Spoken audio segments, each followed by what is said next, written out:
बिस्मिल्लाहिर्रहमानिर्रहीम।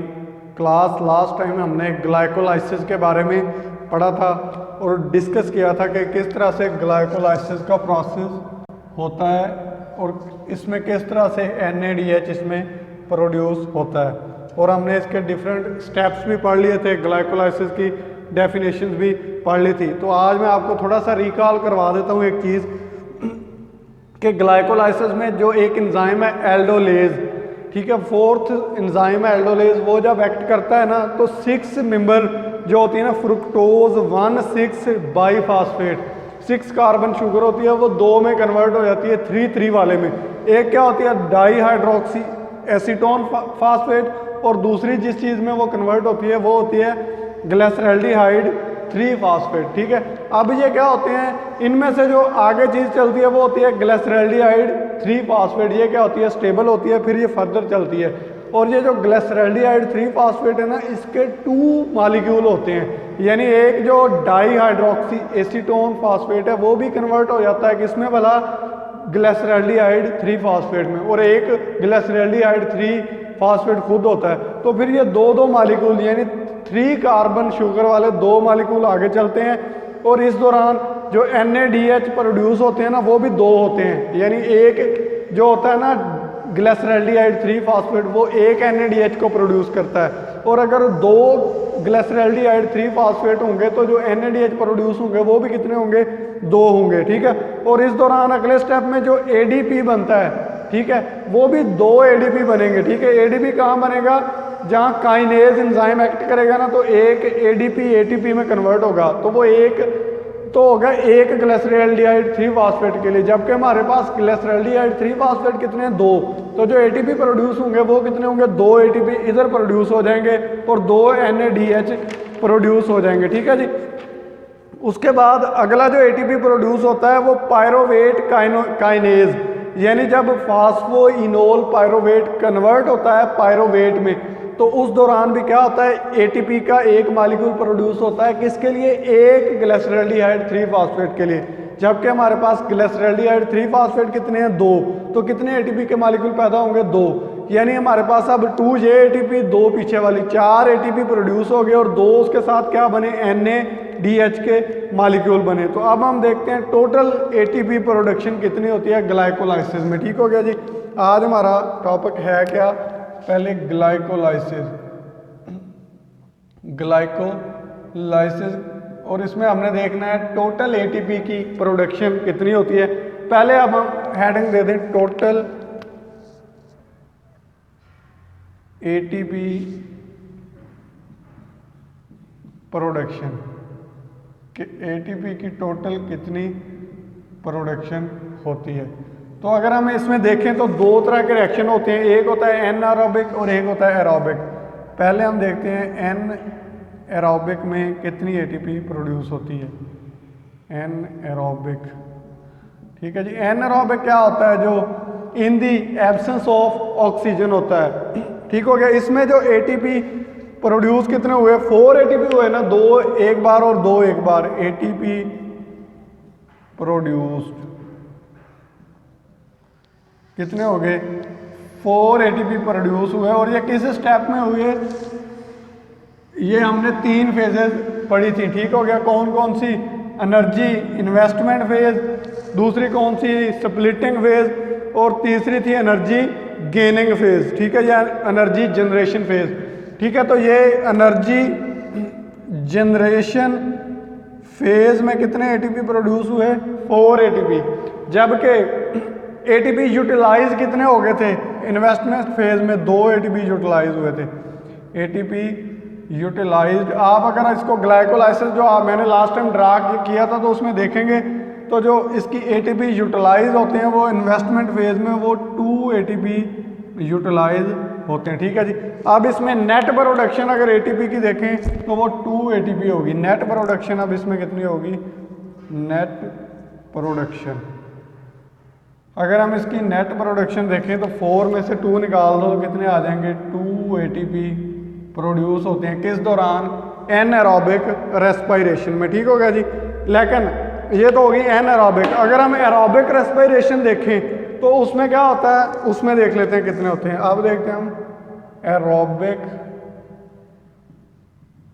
में कितने होते हैं? एरोबिक में क्या होता है, 2 ATP तो ये वाले प्रोड्यूस होंगे, ठीक है जी। नेट प्रोडक्शन ATP की कितनी होगी, ये वाली नेट प्रोडक्शन 2, ऐसे लिख लो, प्रोडक्शन कितनी है इसमें 2 ATP ये वाली है, और इसमें ऑक्सीडेटिव फास्फोराइलेशन से 4 ATP बनते हैं, ठीक है। कितने? ऑक्सीडेटिव फास्फोराइलेशन का प्रोसेस भी एरोबिक में आता है। किस में आता है ये? एरोबिक, अगर एरोबिक रेस्पिरेशन हो रही हो तो उसमें क्या होता है, ऑक्सीडेटिव फास्फोराइलेशन का भी प्रोसेस ऐड हो जाता है, और इसमें क्या होते हैं 4 ATP इसमें प्रोड्यूस होते हैं। अब अगर हम इसके नेट ATP के अमाउंट देखें तो इसमें जो नेट ATP होंगे वो होंगे 6 ATP। कितने होंगे ये? 6 ATP प्रोड्यूस होंगे इसमें नेट, ठीक है। ये क्या थी? ATP की प्रोडक्शन थी, हमने देख ली किसमें? ग्लाइकोलाइसिस में, ठीक है। अब हम देखते हैं कॉमन फीचर्स ऑफ ग्लाइकोलाइसिस, कि ग्लाइकोलाइसिस के कुछ कॉमन फीचर्स हैं, वो कौन कौन से हैं वो आपने साथ साथ लिखते जाना।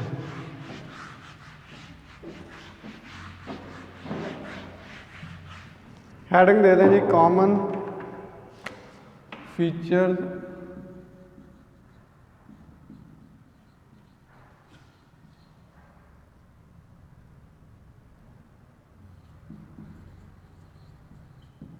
ग्लाइकोलाइसिस के क्या हैं? कुछ कॉमन फीचर्स हैं। कौन कौन से हैं? पहला ये है जी, it takes place in all cells of body. क्या होता है कि ये टेक्स प्लेस होती है इन ऑल सेल्स, यानी बॉडी के जितने भी सेल्स हैं उनमें ये प्रोसेस ग्लाइकोलाइसिस का होता है। उसके बाद सेकंड फीचर ये है कि enzymes are present in cytosomal fraction of cell, ठीक है। जो इसके एंजाइम होते हैं वो कहाँ होते हैं? साइटोसोमल फ्रैक्शन में होते हैं, यानी जो साइटोसोम होता है ना सेल का, उसमें ये वाले एंजाइम पाए जाते हैं, जितने भी एंजाइम हमने इस प्रोसेस में यूज़ किए, ठीक है जी। उसके बाद क्या है इसकी करैक्टरिस्टिक, कि अगर एनारोबिक मोड होगा तो लैक्टोज एंड प्रोडक्ट होगा। क्या होगा? ये MCQs अक्सर पूछा जा सकता है। लैक्टोज क्या होता है? एंड प्रोडक्ट होता है किसमें भला? एनारोबिक मोड में। किसमें? एनारोबिक मोड में, ठीक है जी। और अगर एरोबिक होगा मोड तो पायरोवेट एंड प्रोडक्ट होगा। क्या होगा? पायरोवेट, पायरोवेट क्या होगा? एंड प्रोडक्ट होगा। किसके लिए? जब एरोबिक मोड होगा। कौन सा मोड होगा? एरोबिक मोड होगा, ठीक है जी। उसके बाद ये क्या है? टिश्यूज टेकिंग माइटोकॉन्ड्रिया, ठीक है जी। ये जो माइटोकॉन्ड्रियल टिश्यूज में ये वाला प्रोसेस होता है। उसके बाद सेंट्रल मेटाबॉलिक पाथवे है, ठीक है। ये असेंशियल फॉर ब्रेन सेल, और ये वाला जो पाथवे होता है ये ब्रेन सेल के लिए क्या होता है? असेंशियल होता है। उसके बाद अगला जो हमारा मेटाबॉलिज्म है कार्बोहाइड्रेट का, हमने स्टार्ट कहाँ से किया कि हमने फूड खाई को कार्बोहाइड्रेट, ठीक है। वो डाइजेस्ट हुई, उसके बाद एब्जॉर्ब हुई, एब्जॉर्बेंस के बाद ग्लूकोज की ब्रेकडाउन होके हमारा जो एंड प्रोडक्ट था, वो एंड प्रोडक्ट क्या था? हमारा पायरोवेट था, ठीक है। अब पायरोवेट क्या है? अब हमने उस पायरोवेट को आगे लेके जाना है कि उस पायरोवेट का क्या बनता है, यानी हम एरोबिक रेस्पिरेशन में जो पायरोवेट बना है हमने उसका देखना है कि फर्दर वो पायरोवेट कहाँ जाता है और किस तरह से हमें एनर्जी देता है।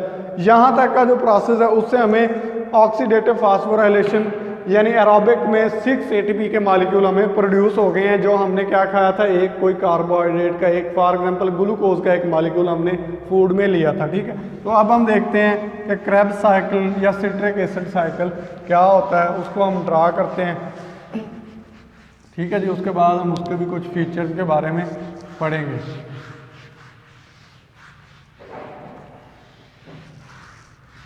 तो अगली हेडिंग है जी हमारा citric acid cycle. Citric acid cycle, citric acid cycle क्या है? ये ग्लाइकोलाइसिस के बाद स्टार्ट होता है, यानी जो ग्लाइकोलाइसिस का एंड प्रोडक्ट होता है ना एरोबिक रेस्पिरेशन में, कौन सा? पायरोवेट, वो इसका क्या होता है? स्टार्टिंग मटेरियल होता है। पायरोवेट सिट्रिक एसिड का स्टार्टिंग मटेरियल है। अगर हम देखें तो इसको क्रेब साइकिल भी कहते हैं, सिट्रिक एसिड साइकिल को, और उसके अलावा इसको TCA साइकिल भी हम कह सकते हैं, try carboxylic acid cycle. TCA cycle क्यों कहते हैं? ट्राई कार्बोक्सिलिक एसिड साइकिल, ठीक है जी। अगर हम इसकी डेफिनेशन देखें तो क्या है एसेंशियली आप लोगों ने लिख लेनी है, involved in oxidation of acetyl coenzyme A to carbon dioxide and water. ये क्या करता है, एसिटाइल को एंजाइम ए एक को एंजाइम होता है, उसको ये किस में कन्वर्ट कर देता है, कार्बन डाइऑक्साइड और वाटर में।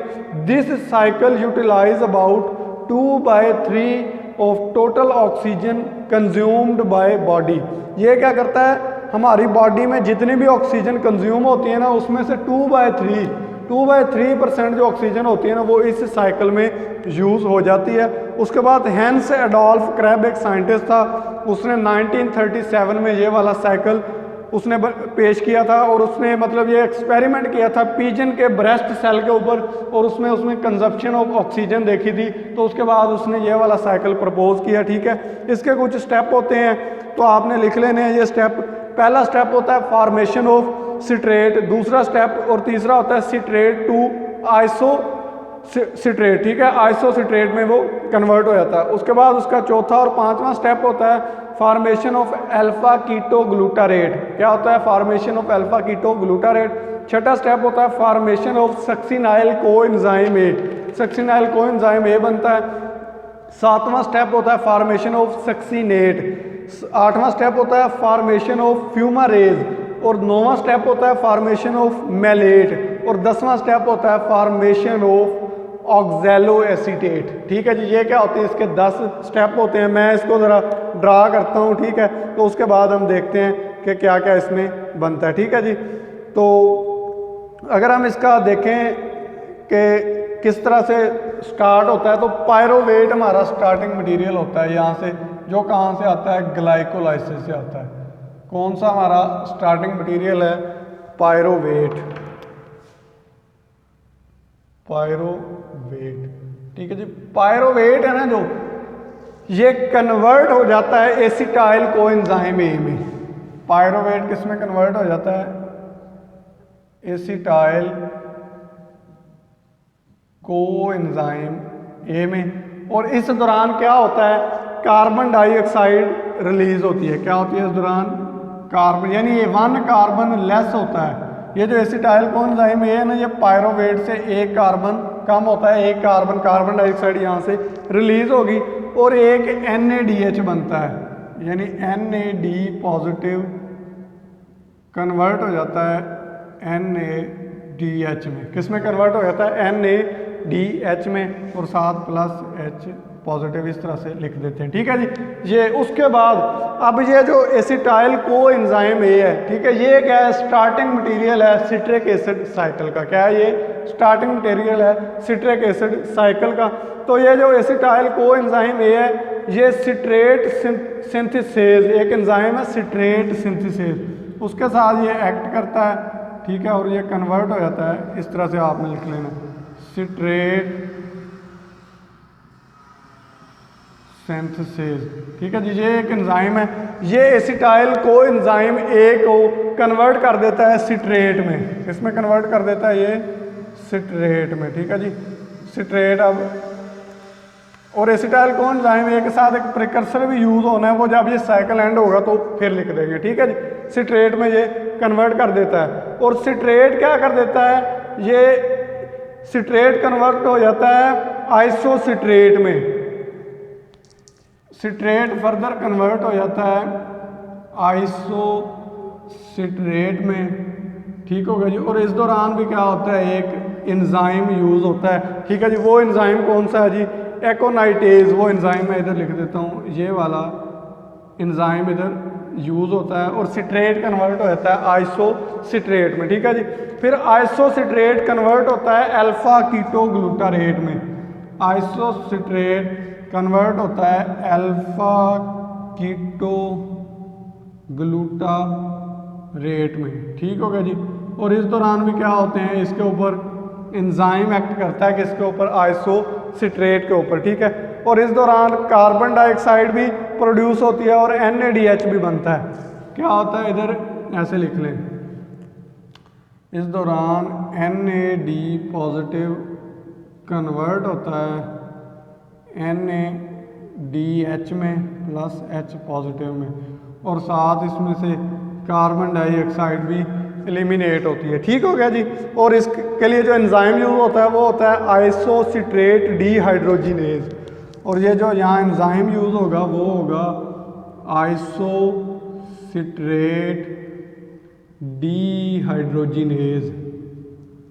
ठीक है जी, ये एक एंजाइम है, ये इसको इसमें कन्वर्ट कर देगा। ठीक है, उसके बाद अब ये जो अल्फा कीटोग्लूटारेट है ये कन्वर्ट हो जाएगा सक्सिनाइल कोएंजाइम ए में। ठीक है जी, ये किस में कन्वर्ट होगा, सक्सिनाइल कोएंजाइम ए में कन्वर्ट हो जाएगा। और इस दौरान भी क्या होगा, एंजाइम चाहिए होगा, वो एंजाइम कौन सा है, अल्फा कीटोग्लूटारेट डीहाइड्रोजिनेज। ठीक है, इस दौरान जो एंजाइम यूज होगा वो कौन सा होगा, अल्फा कीटोग्लूटारेट, मैं ऐसे जी लिख रहा हूँ, डीहाइड्रोजिनेज, आपने ये पूरा लिखना है, अल्फा कीटोग्लूटारेट डीहाइड्रोजिनेज एंजाइम है जो अल्फा कीटोग्लूटारेट को कन्वर्ट कर देता है सक्सिनाइल कोएंजाइम ए में। ठीक हो गया जी। और इस दौरान भी क्या होता है, NADH बनता है, क्या बनता है, इस दौरान भी ऐसे लिख लेते हैं, NADH बनता है। ठीक है, और साथ H पॉजिटिव बनता है, और ये बनता कहाँ से, NAD से। और इस दौरान भी कार्बन डाइऑक्साइड एलिमिनेट होती है। ठीक है जी, यहाँ भी NADH बनता है, यहाँ भी NADH बनता है, और यहाँ भी NADH बनता है। ठीक है, उसके बाद सक्सिनाइल कोएंजाइम ए कन्वर्ट होता है सक्सीनेट में। ठीक है जी, ये कन्वर्ट होता है सक्सीनेट में। ठीक है जी, और इस दौरान क्या होता है, ये एक मॉलिक्यूल बनता है GTP में कन्वर्ट होता है, GDP गुआनिन डाइफॉस्फेट, GTP में गुआनिन ट्राइफॉस्फेट, यहाँ से फास्फेट ग्रुप एक इधर इंटर होता है, ये इसमें कन्वर्ट होता है। ठीक है, और इसके दौरान जो एंजाइम यूज होता है उसका नाम है सक्सीनेट थायोकाइनेज। इसका जो एंजाइम है वो मैं इधर ऐसे करके लिख रहा हूँ, सक्सीनेट थायोकाइनेज। ठीक है, ये आपने लिख लेना है, पूरा लिखना है, सक्सीनेट थायोकाइनेज, ये आपको एंजाइम के नाम आने चाहिए। ठीक है जी। उसके बाद ये जो सक्सीनेट है ये कन्वर्ट होता है फ्यूमारेट में, सक्सीनेट कन्वर्ट होता है फ्यूमारेट में। ठीक हो गया जी, ये फ्यूमारेट में कन्वर्ट हो गया। फ्यूमारेट में जब ये कन्वर्ट होगा तो इस दौरान क्या होगा, FAD कन्वर्ट होगा FADH2 में, यानी FAD कन्वर्ट होगा FADH2, यानी FADH2 बनेगा। और ये NADH और FADH2 वही हैं जो इलेक्ट्रॉन ट्रांसपोर्ट चेन के प्रिकर्सर हैं, स्टार्टिंग मटेरियल हैं, ये इस दौरान बनते हैं और फिर ये इलेक्ट्रॉन ट्रांसपोर्ट चेन में जाते हैं, और वो मैं आपको समझाता हूँ फिर आगे। ठीक हो गया। और इस दौरान जो एंजाइम होगा वो होगा सक्सीनेट डीहाइड्रोजिनेज। ठीक है, इस दौरान एंजाइम कौन सा, सक्सीनेट डीहाइड्रोजिनेज इसका एंजाइम होगा। मैं एब्रीवेशन लिख रहा हूँ, आपने पूरा लिखना है। ठीक है, फ्यूमारेट के बाद क्या होगा, फ्यूमारेज एक एंजाइम है वो इसके ऊपर एक्ट करेगा और इसको कन्वर्ट कर देगा मैलेट पे। ठीक है, इसके ऊपर इसको कन्वर्ट कर देगा ये मैलेट में। ठीक है जी, और इसके ऊपर जो एंजाइम एक्ट करेगा वो कौन सा होगा, फ्यूमारेज। और इसमें क्या होगा, वाटर ऐड होगा, क्या होगा, वाटर का मॉलिक्यूल इसमें ऐड होगा, और ये फ्यूमारेज कन्वर्ट कर देगा फ्यूमारेट को मैलेट में। ठीक हो गया। और जो मैलेट है वो फर्दर कन्वर्ट हो जाएगा ऑक्जेलो एसीटेट में। ठीक है, मैलेट किस में कन्वर्ट होगा, इधर लिख दूं, एक मिनट इसको ना ज़रा, चलें इधर लिख देते हैं इस तरह से, ऐसे ऑक्जेलो एसीटेट में ये कन्वर्ट होता है। ठीक है जी, और ऑक्जेलो एसीटेट फिर फर्दर कन्वर्ट हो जाता है एसिटाइल कोएंजाइम ए के साथ मिलके सिट्रेट में। ठीक हो गया जी, ऑक्जेलो एसीटेट में कन्वर्ट होता है। और इस दौरान भी क्या होता है, इस दौरान NADH का जो एक मॉलिक्यूल है वो बनता है जब ये मैलेट कन्वर्ट होता है ऑक्जेलो। इसमें भी क्या होता है, एक NAD कन्वर्ट होता है NADH में प्लस H पॉजिटिव में। ठीक हो गया जी, ये इस तरह से साइकिल बनता है। ठीक है, अच्छा अब हुआ क्या है, और इस दौरान जो एंजाइम होगा वो होगा मैलेट डीहाइड्रोजिनेज। कौन सा एंजाइम होगा, मैलेट डीहाइड्रोजिनेट, ये एंजाइम होगा। ठीक है, ये सारा साइकिल है, इसको मैं ज़रा दोबारा रिपीट करता हूँ फिर आपको बताता हूँ। ठीक है जी,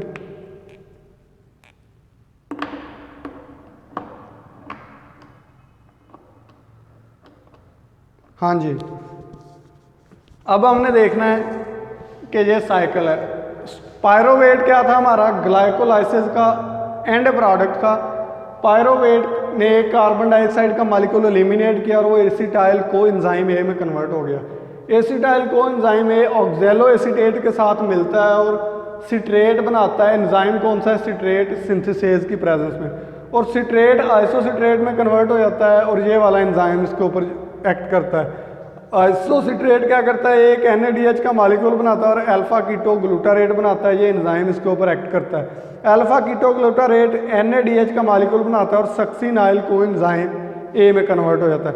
सक्सिनाइल कोएंजाइम ए सक्सिनेट में कन्वर्ट होता है और GTP का एक मॉलिक्यूल बनाता है, ठीक है, और इसके ऊपर ये वाला एंजाइम आपको बता दिया एक्ट करता है। सक्सिनेट कन्वर्ट होता है फ्यूमारेट में और इसके दौरान FADH2 का एक मॉलिक्यूल बनता है। फ्यूमारेट कन्वर्ट होता है मैलेट में और इसमें क्या होता है, वाटर का मॉलिक्यूल ऐड होता है। और मैलेट कन्वर्ट होता है ऑक्जेलो एसीटेट में और इस दौरान भी क्या होता है, NADH बनता है। ठीक हो गया जी। अब हम देखते हैं कि ये जो सिट्रिक एसिड साइकिल है इसकी नेट प्रोडक्शन क्या है। तो अगर हम देखें तो ये 12 ATP मॉलिक्यूल जनरेट होते हैं सिट्रिक एसिड साइकिल में। कितने, 12 ATP के मॉलिक्यूल इसकी नेट प्रोडक्शन होती है। और वो किस तरह से होती है वो अब हम देखते हैं। जो एक NADH का मॉलिक्यूल है वो 3 ATP बनाता है और एक FADH2 का मॉलिक्यूल 2 ATP बनाता है और एक GTP का मॉलिक्यूल 1 ATP बनाता है।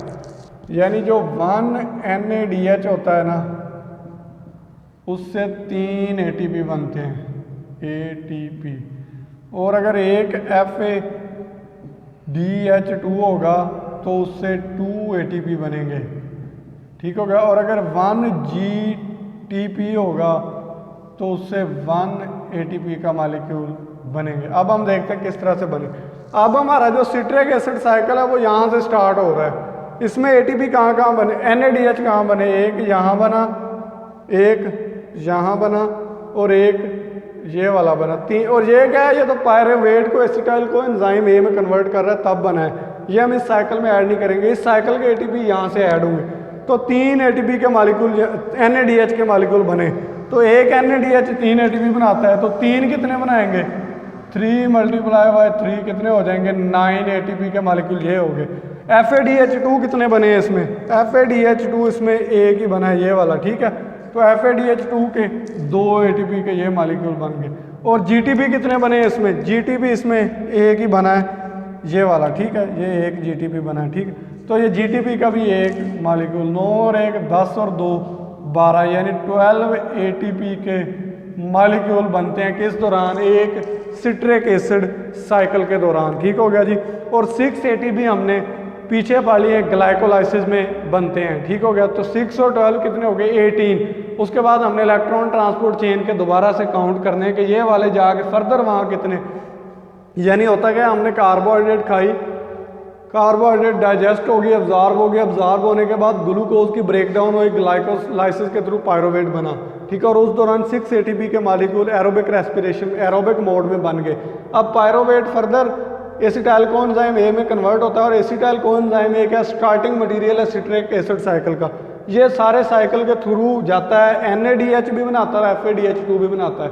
ये NADH और FADH2 ATP बनाते हैं, ATP भी बनाते हैं 12 ATP, और उसके साथ साथ ये जाके इलेक्ट्रॉन ट्रांसपोर्ट चेन में इंटर हो जाते हैं एज ए स्टार्टिंग मटेरियल। यानी जो हमने रिडॉक्स पेयर पढ़े थे ये NADH और FADH2, वहाँ जाके ये इलेक्ट्रॉन को फ्लो करेंगे और वहाँ भी ये क्या करते हैं, ATP प्रोड्यूस करते हैं। कितने ATP प्रोड्यूस करते हैं वो फिर हम नेक्स्ट लेक्चर में डिस्कस करेंगे। तब तक के लिए थैंक यू सो मच।